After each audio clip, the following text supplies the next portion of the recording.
Miliarder ini mengendarai sepeda rusak untuk melihat mantannya. Pergi ke tempat diadakannya upacara mata.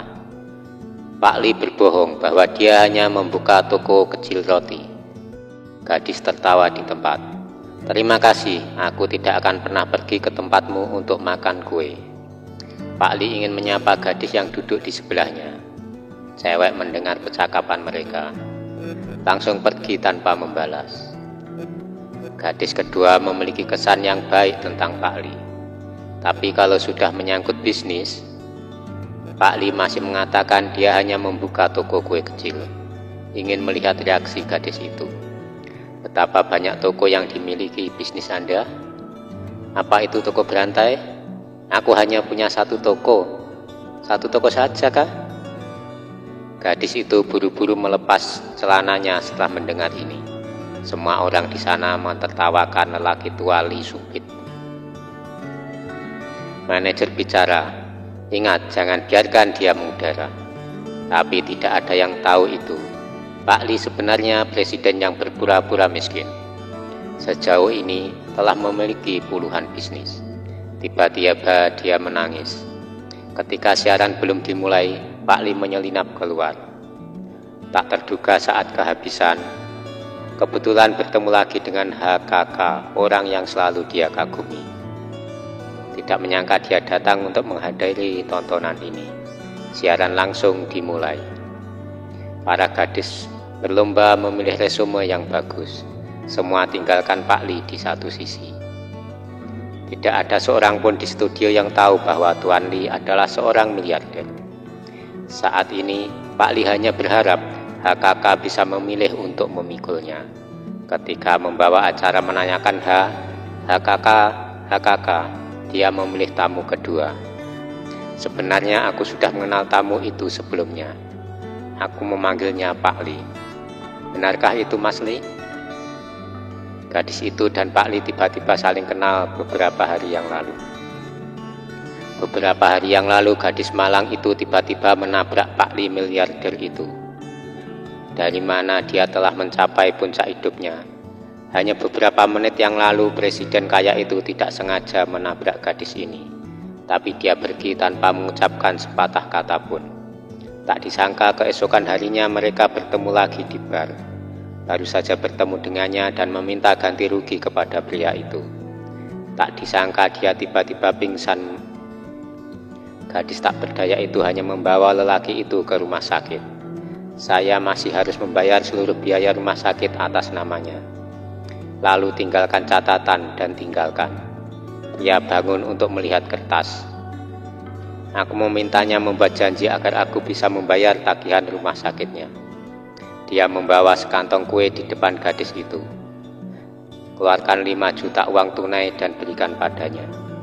Gadis itu menghitung tumpukan uang di atas meja. Lalu kembalikan jumlah uang kelebihan kepada dia.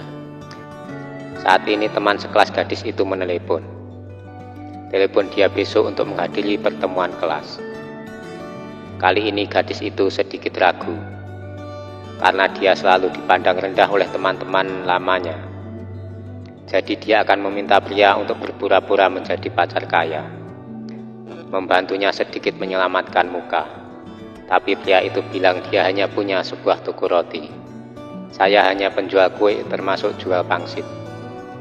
Tapi lihatlah penampilan menyedihkan gadis itu.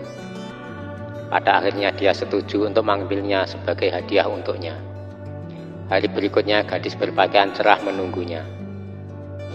Tanpa diduga sebuah mobil formal tiba-tiba berhenti di depan matanya. HK masuk ke dalam mobil. Apakah ini Li Hong Hai?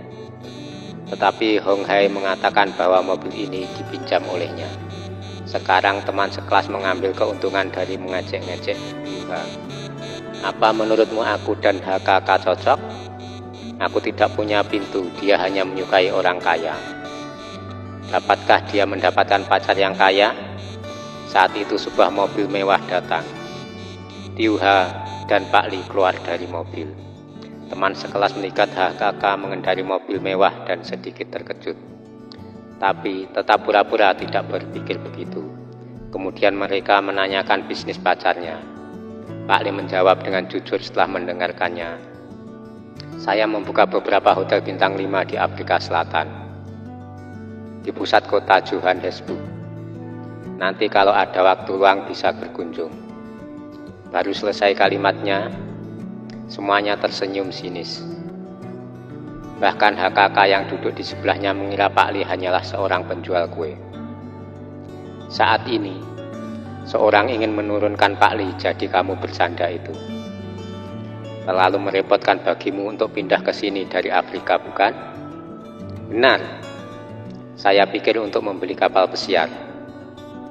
Giliran pria itu ingin menjatuhkan Pak Li yang lama. Kamu tahu beli kapal pesiar di mana? Perlu saya memperkenalkan beberapa tempat? Kamu kenal Chow Fan, raja galangan kapal Cina? Aku sangat mengenalnya. Atau izinkan saya membantu Anda memesan kapal yang bagus? Ya, bisakah kamu membantuku? Sebenarnya dia tidak tahu cara membeli kapal pesiar.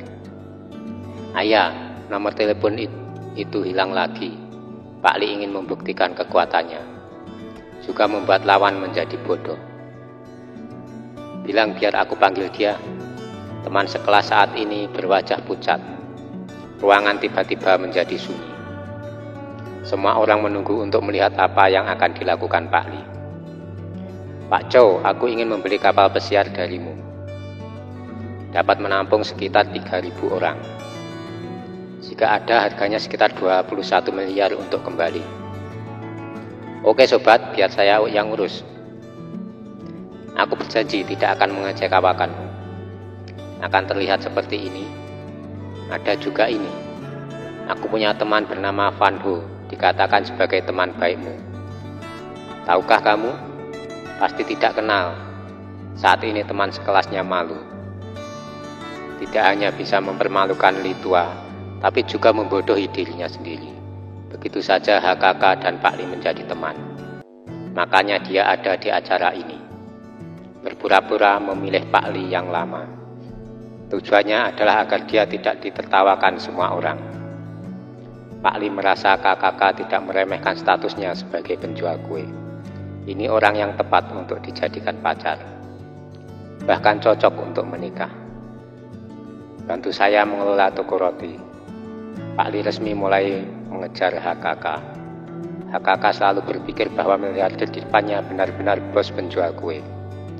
Pak Li ingin mengajak HKK makan pangsit.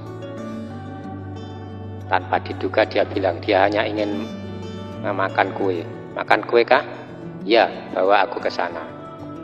Saat ini Pak Li terkejut. Karena saya tidak punya toko roti. Tiada cara. Pak Li pikir jika mengaku identitasnya sekarang, itu pasti akan membuatnya takut. Mungkin menganggap diriku pembohong. Jadi Pak Li berpura-pura pergi ke toilet, lalu berburu-buru memanggil asistennya. Situasinya sangat bahaya.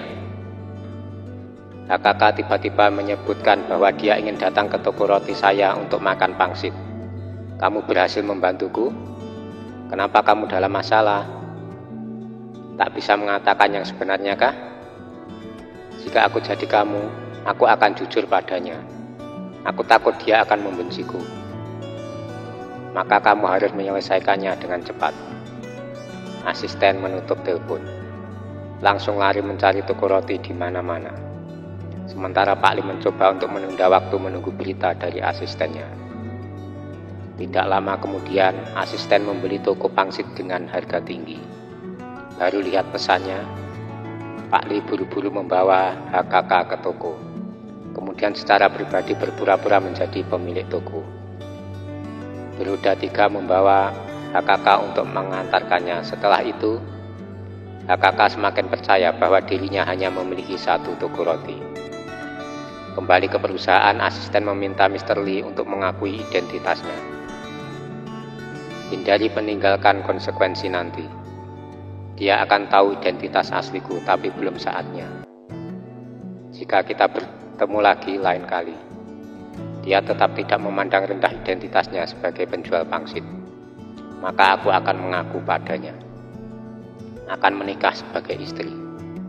Tapi tentu saja tidak bisa mengatakan apa-apa sebelumnya. Di depan HKK masih butuh ujian lagi. Beberapa hari kemudian, ayah HKK mengetahui bahwa putrinya memiliki pacar. Segera membuat janji bertemu dengan Pak Li. Di mana kamu bekerja sekarang? Apakah HKK belum memberitahumu? Saya bekerja sebagai penjual roti. Dengarkan di sini. Ayah HKK hampir tersedak alkohol. Tanyanya lagi. Jadi pasti punya jaringan toko kan? Itulah yang selalu kuimpikan. Saya akan bekerja keras untuk mencapainya nanti. Itu pasti arah masa depanku. Bagaimana kalau sekarang? Sekarang hanya punya satu toko. Pak H begitu dia mendengar ini wajahnya menjadi pucat. Jadi beli rumah di mana? Di pinggir kota atau di pusat kota? Saya belum membeli rumah. Saya akan berdiskusi dengan HKK. Ditakdirkan untuk membeli rumah pertama di akhir tahun ini. Pergi ke sana. Aku menyuruhmu datang, bukan dia. Hanya mengatakan ini, Pak H tiba-tiba marah. Bisakah kamu mengajakku melihat toko rotimu? Baru saja melihat toko kecil Pak Li. Ayah HKK langsung berkomentar di tempat. Cepatlah putus untukku. Apa yang kamu lakukan? Keduanya tidak cocok. Jangan buang waktu satu sama lain lagi. Kamu dan keluargaku tidak memiliki poin yang cocok. Pulang aja. Aku tidak pergi, ayah begitu mendominasi. Bagaimana jika kami berwenang? Kami akan memberitahu apakah kami kembali atau tidak. Tapi Pak H benar-benar buta. Pada dasarnya saya tidak berpikir pacar anak saya adalah seorang miliarder. Pak Li mengadu ke asistennya. Asisten tetap ingin kamu mengakui identitasmu. Jadi HKK akan memiliki secercah harapan. Bukankah dia lulus ujian?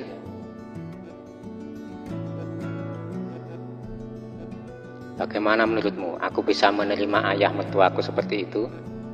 Kalau dia tahu aku curang, dia pasti akan lebih merepotkan. Kemarin ayahnya tidak menyukaiku karena aku miskin. Hari ini kembali mengarah ke rumah tampilan properti. Bukankah dia memercikkan air ke wajahnya? Bagaimana bisa diterima? Keesokan harinya Pak Li ingin meyakinkan ayah HKK untuk mengubah sikapnya. Semoga Anda mendukung saya. Pak Li selalu menawarkan win. Tapi minum bolak-balik hasilnya lupa sama pura-pura. Akhirnya beritahu status saya. Ketika saya pindah ke sini ada semua di villa di sekitar. Kalau berani beli satu saja. Bukankah itu hanya villa? Jangan bilang cuma villa. Bagi saya kalau 10 rumah juga bisa.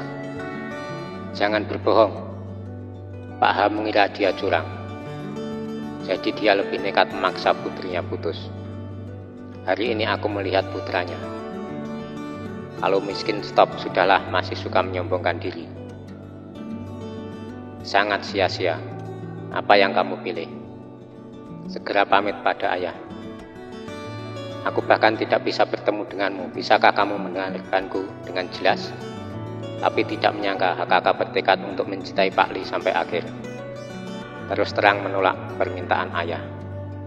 Biarkan aku tidak menghentikanmu lagi. Hari berikutnya, 2 orang pergi ke Bagam Administrasi Sipil untuk mendaftarkan pernikahan mereka. Resmi menjadi suami istri. Sekarang Pak Li tidak perlu bersembunyi lagi. Dia memutuskan untuk mengakui semuanya padanya. Sebenarnya saya bukan pemilik toko pangsit. Saya pemilik jaringan hotel ini. Aku tidak bermaksud menipumu. Aku hanya ingin mencari seorang untuk dipercaya. Karena ada banyak gadis selama bertahun-tahun selalu bicara padaku karena cinta. Tapi sebenarnya mereka semua fokus uang. Sering bikin sakit hati. Jadi pertahankan lahir di hati sampai aku bertemu denganmu. Kami tidak akan marah padamu. Tidak. Kemudian mereka berpegang-pegangan tangan.